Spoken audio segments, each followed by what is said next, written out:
इधर कंस ने अपने अनुचरों को बुलाया और कहा, देखो वसुदेव की 8वीं संतान कन्या हुई और वो आकाश में चली गई। आकाश में जाते जाते कन्या ने कहा, तू मुझे क्या मारेगा, तेरा शत्रु तो ब्रज में कहीं प्रकट हो चुका है। कन्या की बात अगर सत्य माने तो मेरा शत्रु ब्रज में कहीं प्रकट हो गया है, उसे कैसे मारा जाए, कैसे समाप्त किया जाए, इसी विषय पर विचार करने के लिए सबको बुलाया गया है। तो कंस के सेवकों ने, असुरों ने कहा, महाराज पता चल जाए कि आपका शत्रु कौन है तो हम सब मिल करके मार दें। उसी सभा में पूतना नाम की एक राक्षसी बैठी थी।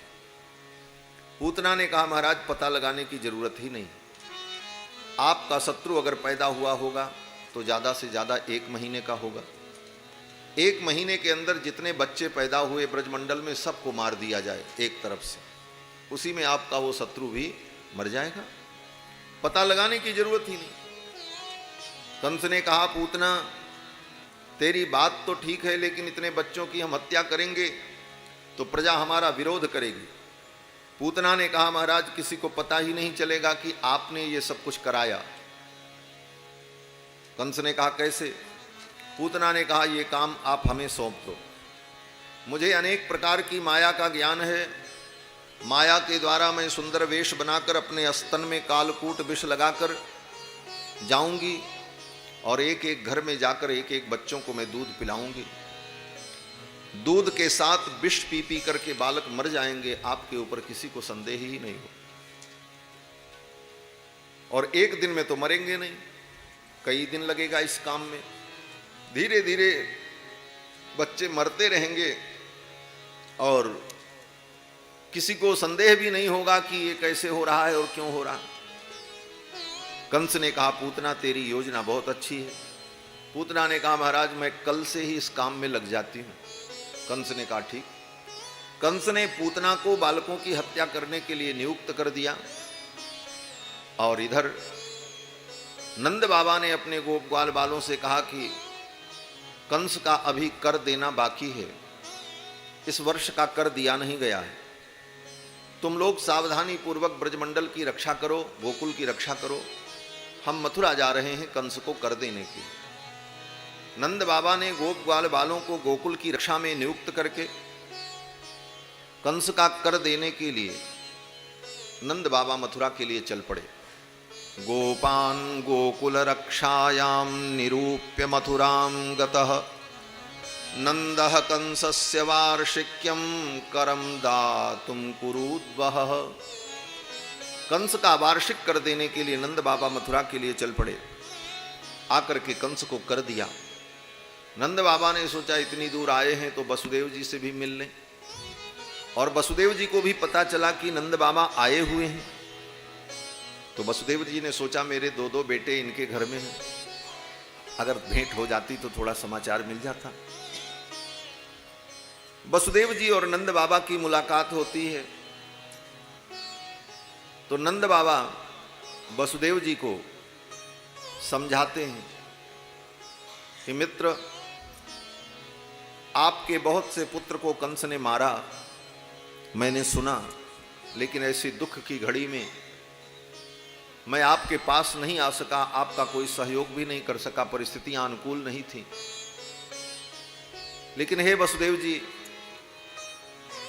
ऐसी दुख की घड़ी में जो व्यक्ति अपने प्रारब्ध को, अपने पूर्वकृत कर्म को अथवा अदृष्ट को कारण मान लेता है, उसे मोह नहीं होता, उसे दुख सहन करने की क्षमता प्राप्त हो जाती है। अदृष्टमात्मनस्तत्वं यो वेद न समुह्यति। नंद बाबा तो ये सब औपचारिक वार्ता कर रहे थे, लेकिन वसुदेव जी को ये सब अच्छा नहीं लग रहा था। वसुदेव जी को लग रहा था मेरे 2 बेटे इनके घर में हैं और ये अपना घर छोड़ करके यहाँ मथुरा में घूम रहे हैं, कहीं मेरे बालकों का अनिष्ट न हो जाए। इसलिए अंत में वसुदेव जी ने नंद बाबा से कह दिया कि अब आप यहाँ मत रुको, आप जल्दी गोकुल जाओ। करो वै वार्षिको दत्तो राज्ञे दृष्टा वयंच वह नेहस्थेयम बहुतिथम संत्युत्पाताश्च गोकुले। गोकुल में कोई महान उत्पात होने वाला है, इसलिए आप जल्दी से गोकुल चले जाओ, आपका यहां रुकना ठीक नहीं। श्री वसुदेव जी महाराज ने नंद बाबा को समझा करके विदा कर दिया। नंद बाबा चल पड़े। रास्ते में सोचने लगे कि वसुदेव की वाणी कभी मिथ्या नहीं होती, और उन्होंने कहा है कोई उत्पात होगा। क्या उत्पात होगा, ये सोचकर मन में भय व्याप्त हो गया। श्री सुखदेव जी कहते हैं, राजन, नंद बाबा के मन में जब भय उत्पन्न हुआ तो नंद बाबा भगवान हरि का स्मरण करने लगे। हरिम जगाम शरणम उत्पातागम शंकितः। उत्पात की आशंका से चिंतित होकर नंद बाबा भगवान हरि का स्मरण करने लगे। हरिम जगाम शरणम, ये मंत्र है, 5 अक्षर का मंत्र। हरि ही शरणम, बस हरि ही शरणम। जब कभी कोई चिंता हो, घबराहट हो और आकस्मिक भय हो, उस समय भगवान हरि का स्मरण करना चाहिए। हरि शरणम, हरि शरणम, हरि शरणम। नंद बाबा भगवान हरि का स्मरण करते हुए गोकुल के लिए चल पड़े, और जब तक नंद बाबा गोकुल पहुंचते तब तक पूतना पहुंच गई। कंसेन प्रहिता घोरा पूतना बालघातिनी शिशोश्चचार निघ्नन्ति पुरग्राम ब्रजादिषु। बालकों की हत्या करने वाली पूतना गोकुल पहुंच गई, और पूतना ने माया के द्वारा सुंदर स्त्री का वेश बनाया। योषित्वा माययात्मानं प्राविशत कामचारिणी। माया के द्वारा सुंदर स्त्री का वेश बनाकर अपने स्तन में कालकूट विष लगाकर पूतना गोकुल की गलियों में घूमने लगी। भगवान जान गए पूतना आ गई है और ये बालकों की हत्या करेगी, और किसी के घर में जाएगी, किसी बच्चे को दूध पिलाएगी, बच्चा मर जाएगा।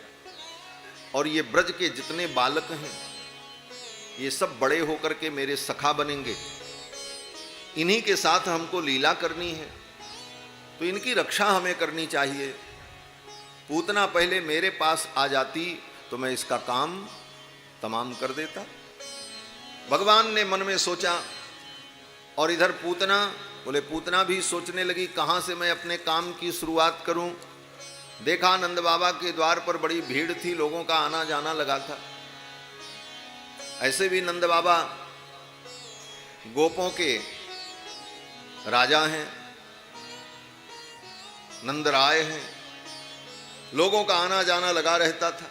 और अभी अभी कुछ दिन पहले ही बालक का जन्म हुआ है, इसलिए लोगों का आना जाना, बधाई देना, ये सब काम चल ही रहा था। नंद बाबा के द्वार पर बड़ी भीड़ देखी तो पूतना ने सोचा चलो यहीं से हम अपने काम की शुरुआत करें, और पूतना नंद भवन की ओर चल पड़ी। पूतना ने कहा यहीं से मैं अपने काम की शुरुआत करूं, तो भगवान नंद नंदन ने भी मन में कहा आओ पूतना मौसी, यहीं से हम भी अपने काम की शुरुआत करेंगे। भगवान का काम क्या है, बोले परित्राणाय साधूनाम विनाशाय च दुष्कृताम। दुष्टों के संहार के लिए ही तो भगवान का अवतार हुआ है। भगवान ने कहा आओ पूतना मौसी, यहीं से हम भी अपने काम की शुरुआत करेंगे। अब पूतना सजी संवरी चटकती मटकती नंद भवन में जब पहुंची तो पूतना को देखकर नंद रानी, यशोदा और रोहिणी सब आश्चर्यचकित हो गईं।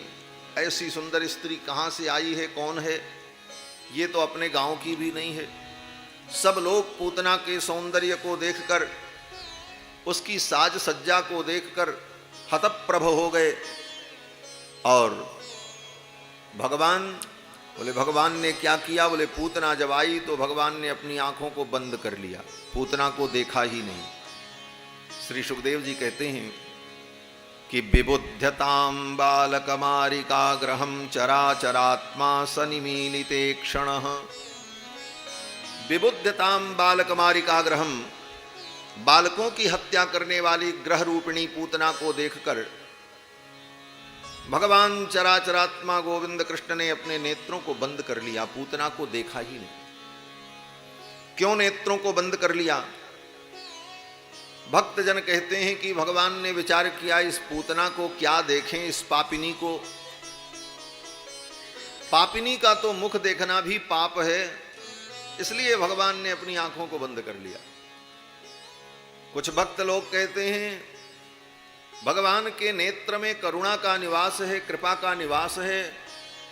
भगवान ने सोचा मैं पूतना को देखूंगा तो कहीं हमें करुणा आ गई, दया आ गई तो इसका वध कैसे होगा, और पूतना का तो उद्धार करना है, इसलिए भगवान ने अपने करुणा और कृपा के द्वार को बंद कर लिया।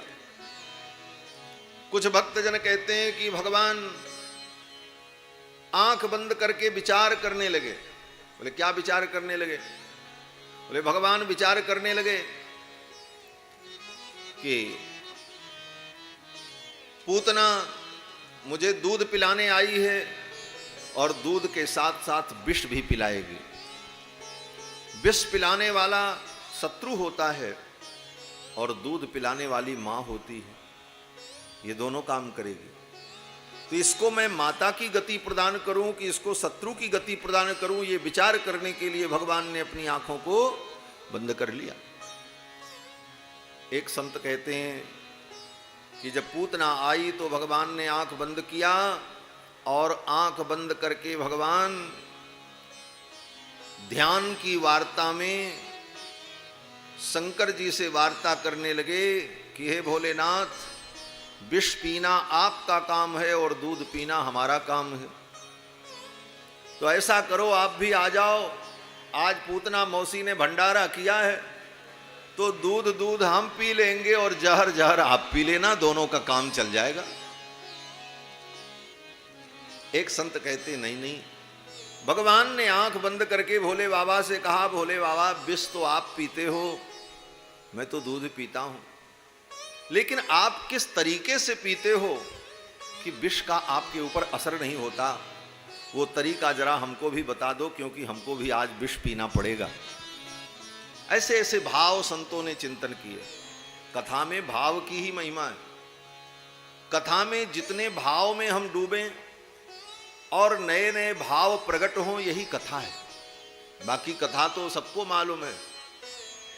यशोदा जी ने, यशोदा और नंद के लाला बनकर के भगवान आए हैं, देवकी वसुदेव के पुत्र हैं, गोकुल में रह करके अनेक असुरों को मारेंगे, मथुरा में जाकर कंस को मारेंगे, द्वारिकापुरी बसाएंगे, महाभारत युद्ध में पांडव का सहयोग करेंगे और पृथ्वी के भार को उतारेंगे, और 125 वर्ष तक इस धरा मंडल में रहकर भगवान अपनी लीला को पूर्ण कर लेंगे। कथा तो इतना ही है, पूरी कृष्ण कथा इतनी ही तो है, और एक श्लोक में कथा हो जाती, एक श्लोक में पूरी रामायण हो जाती।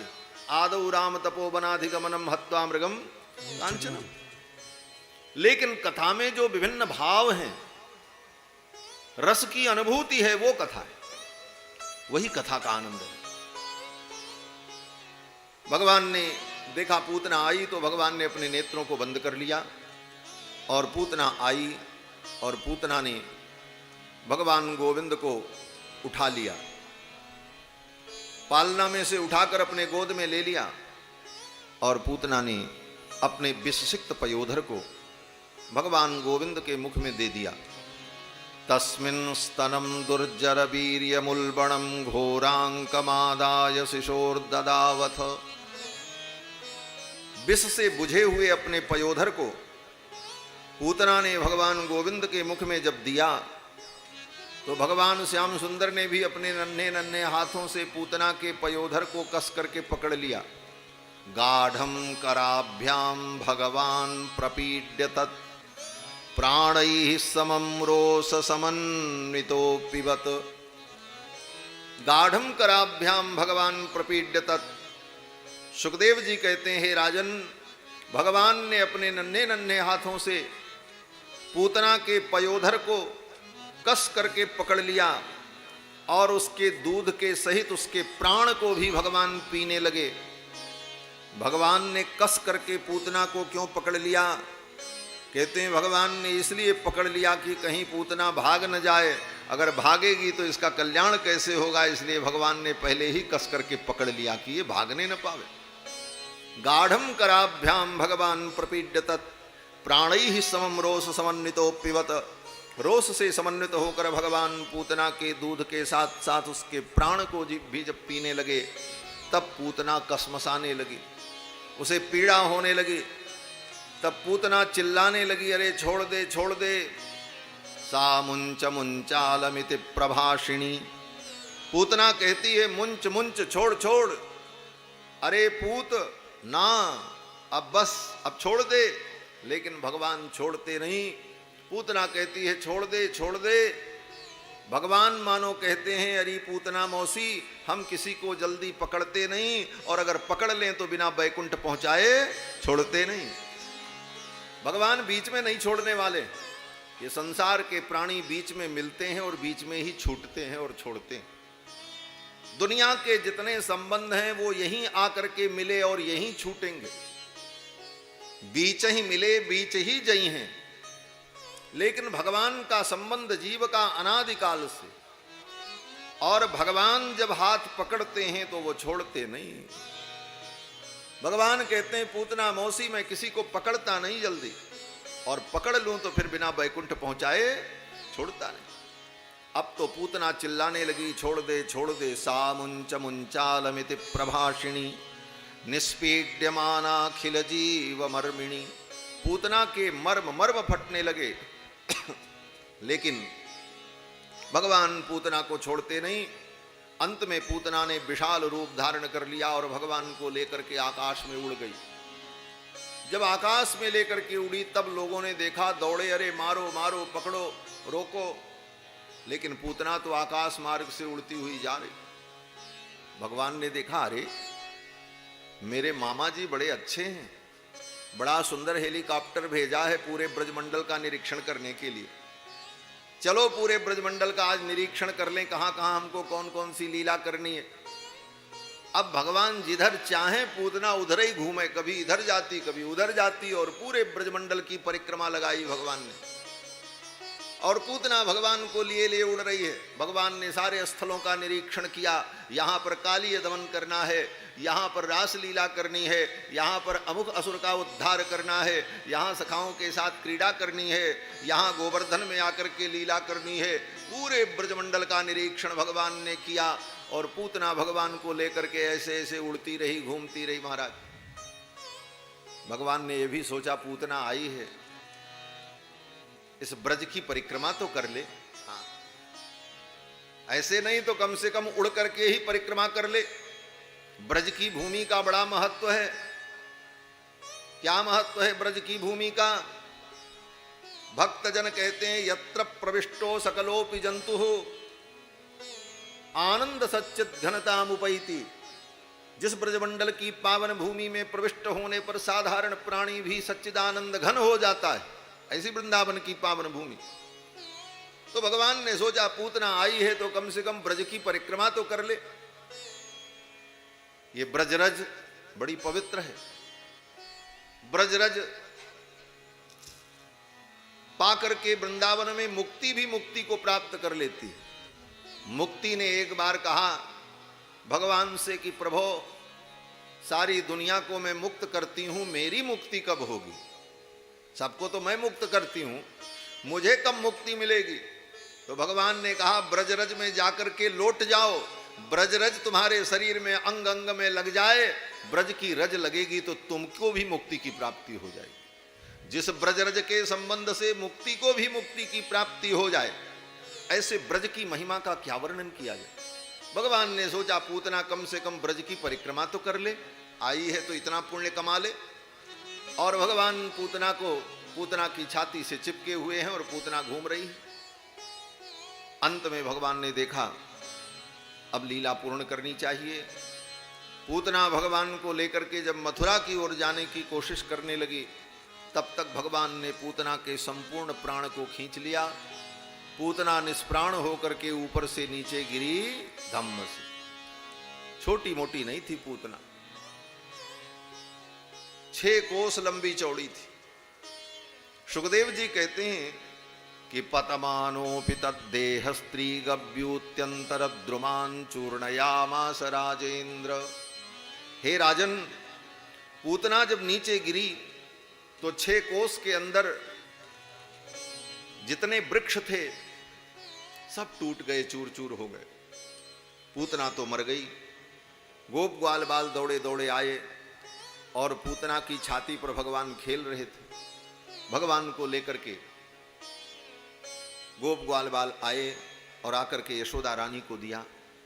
यशोदा रानी ने अपने लाला को उलट पलट करके देखा, कहीं चोट वोट तो नहीं लगी, कहीं एक खरोच भी नहीं लगी थी। फिर तो मैया ने, यशोदा रानी ने और रोहिणी ने, दोनों माताओं ने आपस में विचार किया कि लाला को एक राक्षसी ने छू दिया है, अब तो लाला दूध नहीं पिएगा, रात्रि में डरेगा, इसे नींद नहीं आएगी, क्या करें। तो मैया रोहिणी और मैया यशोदा दोनों ने मिल करके झाड़ फूंक किया, झाड़ा दिया।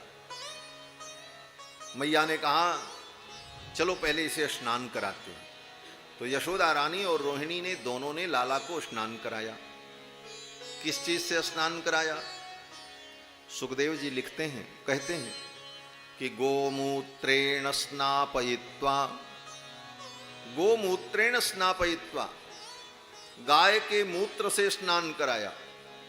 और पुनर्गोरजसार्भकम, और गाय के चरण की मिट्टी लेकर के कन्हैया के पूरे शरीर में लगाया और फिर स्नान कराया। और इसके बाद बोले गाय का गोबर लेकर कन्हैया के एक एक अंग में गाय के गोबर का टीका लगाया।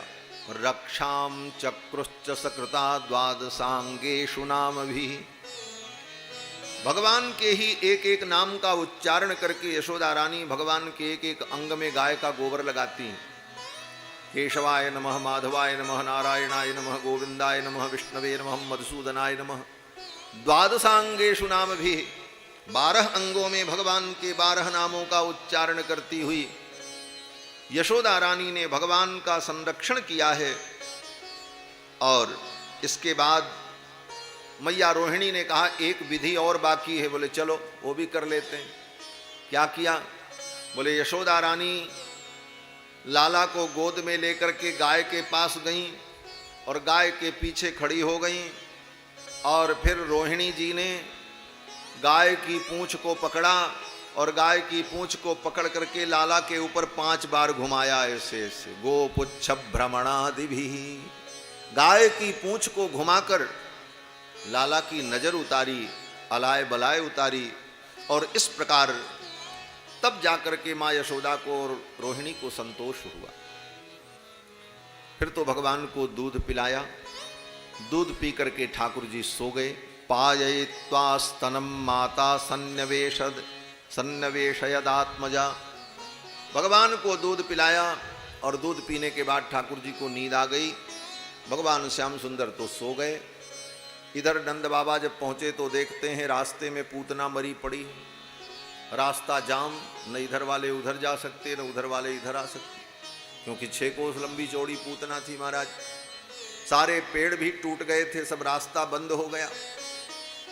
नंद बाबा को जब पता चला कि ऐसी इतनी बड़ी घटना हुई तो नंद बाबा ने भगवान नारायण को प्रणाम किया। नारायण तेने बड़ी कृपा की, मेरा लाला सुरक्षित है। ब्रजवासियों ने कहा बाबा लाला तो सुरक्षित है लेकिन ब्रज सुरक्षित नहीं। बोले क्यों? ब्रजवासियों ने कहा ये इतनी बड़ी पूतना, इसका अंतिम संस्कार अगर नहीं हुआ तो इसके शरीर में कई 1000 टन मांस होगा। 6 कोस लंबी चौड़ी थी। कुत्ते गिद्ध कौवे इसको खाएंगे नोच नोच कर। पूरे ब्रजमंडल में गंदगी फैलेगी, बीमारियां फैल जाएंगी। इसका अंतिम संस्कार कैसे हो? इसको जलाया कैसे जाए? इतनी बड़ी पूतना को उठा करके चिता पर रखेगा कौन? छोटी मोटी नहीं थी, 6 कोस लंबी थी। तो नंद बाबा ने कहा एक काम करो, अपने अपने घर जाओ और जाकर के कुल्हाड़ी और फरसा लेकर के आओ और पूतना के शरीर को काट काट करके छोटे छोटे टुकड़ों में विभक्त करो। फिर सारे टुकड़ों को ले चल करके जमुना के तट पर जला दिया जाए। फिर तो ब्रजवासियों ने कुल्हाड़ी, फरसा, धारदार हथियार लेकर पूतना के शरीर को काट काट कट के छोटे छोटे टुकड़ों में विभक्त किया। सारे टुकड़ों को उठाकर जमुना के तट पर रखकर, ढेर सारी लकड़ियों को रखकर पूतना की चिता जला दी। पूतना की चिता जब जलने लगी तो पूतना की चिता से जो धुआं निकला, सुखदेव जी कहते हैं राजन, पूतना की चिता के धुएं से पूरा ब्रजमंडल सुगंधित हो गया। दह्यमानस्य देहस्य धूमश्चागुर सौरभः।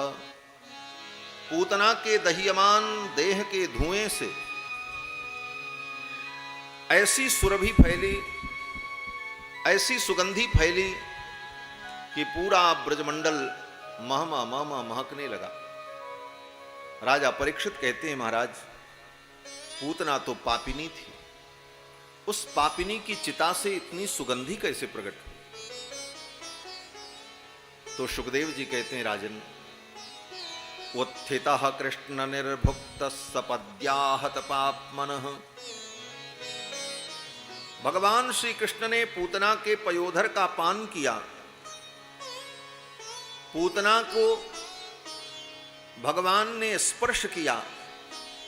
पूतना भगवान के स्पर्श को प्राप्त करके इतनी पवित्र हो गई कि पूतना की चिता से ऐसी दिव्य सुगंधी आई और भगवान ने पूतना को परम गति प्रदान की, माता की गति प्रदान की, जो गति